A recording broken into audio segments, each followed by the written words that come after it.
Have you ever thought, why do we get so much crude oil only in the Arab countries? Before diving into this topic, we should know how petroleum is produced. Petrol and diesel are generally extracted from crude oil. Millions of years ago, the dead bodies of the creatures which lived on the earth were deposited into the soil. Due to the high pressure caused by the continuous formation of soil layers on top of the deposits, crude oil and charcoal are obtained. You may ask, at that time, the whole earth was inhabited by living beings, but why do we get so much crude oil only in the Middle East? Even though coal and crude oil are formed due to the deposit of soil on the dead remains of creatures lived on the earth, there is a difference between them. Coal is formed from the dead remains of plants lived on the land, while crude oil is formed from the dead remains of microorganisms, such as planktons and mosses which lived in the ocean. What? Does crude oil form in the ocean? If so, how petroleum is obtained in Middle Eastern countries which consist deserts in most of the land's surface? What if I say that all these desert areas were covered with ocean 100 million years ago? Can you believe that? But that's the truth. In ancient times, this ocean was known as Tethys. The rivers meeting the Tethys Ocean were enriched with mineral resources. Therefore, the microbes started to grow in vast amount and lived in the ocean. When the dead remains of these microbes started to deposit in the soil, the salt and soil layers too deposited on top of them continuously.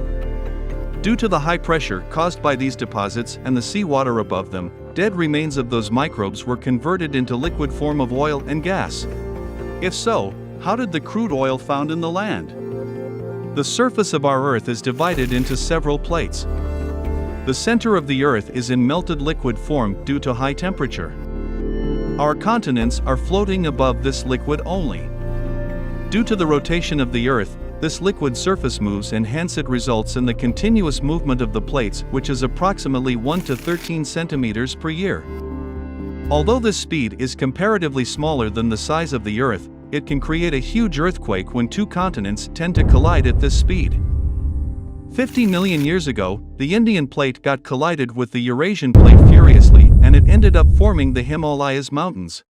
As we have seen earlier, it was Tethys Ocean that divided the Indian and Eurasian plates before this collision.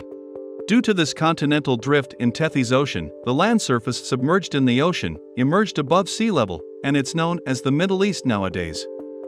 When this land surface got emerged, it carried along with its crude oil and natural gas resources.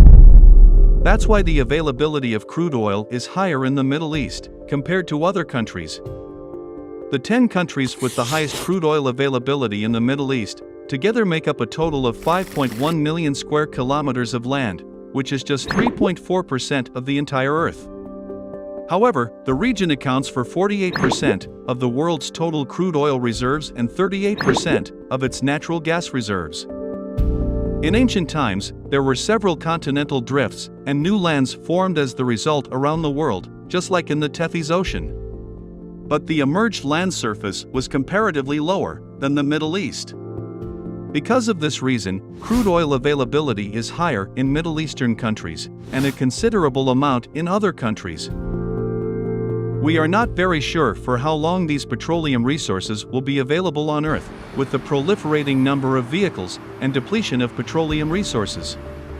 To overcome this, the world is slowly moving towards renewable energy from conventional energy, such as solar energy from the sun, geothermal energy from the heat inside the earth, wind energy, biomass from plants, and hydropower from flowing water.